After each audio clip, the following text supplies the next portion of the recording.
Bismillahirrahmanirrahim. I am Noreen and I am your Urdu teacher of class 4 students.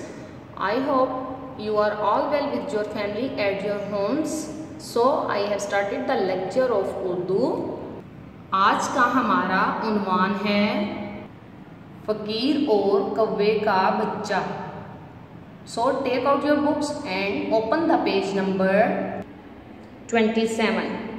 So I have started the lecture. फ़कीर और कौवे का बच्चा. Students, अल्लाह ताला ने इंसान को अशरफुल मखलूक़ात बनाया है और इसे इतना इख्तियार दिया है कि ये अपनी मर्ज़ी के मुताबिक काम कर सके. इंसान को अल्लाह ताला ने हर तरह की राहत पहुंचाई है और उम्मीद रखी है कि वो मेहनत से अपनी ज़रूरियात ज़िंदगी पूरी करे और अपने माँ बाप और अपने अहलो अयाल का पेट भरे और दूसरों के लिए भी आसानी पैदा करे. और अल्लाह ताला तो दुश्मन के ज़रिए भी रोज़ी दे सकता है. ठीक है स्टूडेंट्स, अगर अल्लाह ताला चाहे तो दुश्मन के ज़रिए भी रोज़ी दे सकता है. अल्लाह ताला हाथ पांव हिलाए बगैर रोज़ी नहीं देता. ठीक है, जितनी मेहनत करेगा कोई तो उतना ही पाएगा.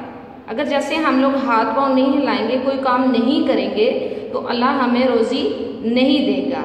हम लोग जितनी मेहनत करेंगे, जितनी ज़्यादा मेहनत करेंगे उतना ही ज़्यादा हम लोग फल पाएंगे. ठीक है स्टूडेंट्स, तो हमें चाहिए कि हम मेहनत करें, अपने हाथ पांव हिलाएं. ठीक है, ताकि हमें रोज़ी मिल सके. ठीक है, हमें मेहनत करनी चाहिए और अल्लाह ताला पर यकीन रखना चाहिए कि वो हमें ज़रूर रिस्क देगा.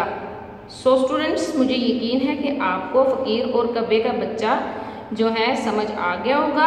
अब आपको वाइट बोर्ड के ऊपर जो अल्फाज मायने दिखाए जाएंगे आपने सबक में अंडरलाइन करके उनको अच्छे तरीके से लिखना है और याद करना है. अल्फाज मायने हैं लाचार, मोहताज, निढाल, थकन, मंजर, नज़ारा. ये आपने अंडरलाइन करके इनके मीनिंग्स लिखने हैं और याद करने हैं. Students, now open the page number 31. कवायद. कवायद, हम आज कवायद के बारे में पढ़ेंगे. इसम मारफा, जो किसी ख़ास शख्स या ख़ास जगह या चीज़ का नाम हो, इसे इसम मारफा कहते हैं. जैसे हैदर अली, बांगेदरा, बादशाही मस्जिद वगैरह. ठीक है, कोई भी ख़ास शख्स, जगह या चीज़ का नाम हो उसे इसम मारफा कहते हैं. ठीक है स्टूडेंट्स, जैसे इस्लामाबाद, कायद आज़म, इलामा इकबाल, ये और किसी शख्स, जगह या चीज़ के नाम तो नहीं हो सकते ना, तो इसलिए ये क्या हैं, ख़ास हैं, तो ये इसम मारफा कहलाएंगे. इसम नकरा, जो इसम किसी आम शख्स, जगह या चीज़ का नाम हो, इसम नकरा कहलाते हैं. जैसे लड़का, किताब, मस्जिद वगैरह. ठीक है, लड़का तो कोई भी लड़का हो सकता है, किताब तो कोई भी किताब हो सकती है.